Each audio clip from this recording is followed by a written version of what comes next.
ক্ষতিপূরণ করবে ও আদা করে, কিন্তু করে না তো। লাভ ওটাই, ওই ভোট লিয়ে চলে যায়।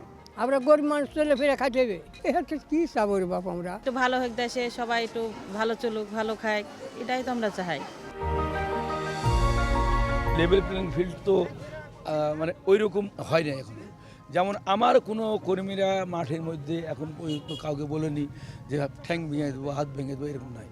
কিন্তু আমার প্রতিপক্ষ যে ভাইয়ের কর্মীরা, তারা সাধারণ ভোটারদের যে ভয় দেখাচ্ছে। আমরা প্রতিহিংসাও চাই না, প্রতিশোধ পরায়ণ হয়। এই নির্বাচনটার আয়োজক হচ্ছে দেশের জনগণ। জনগণের স্বার্থে, জনস্বার্থে যেটা হচ্ছে বেশি জরুরি, অগ্রাধিকার ভিত্তিতে আমরা সেইগুলি করতে চাই।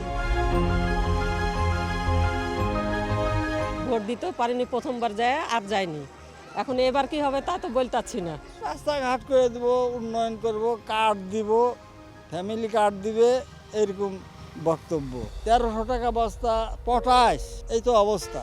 এমপিরা ওই প্রথমে আসে হয়তো সালাম আলাইকুম দিল, পরে আর খবর নাই।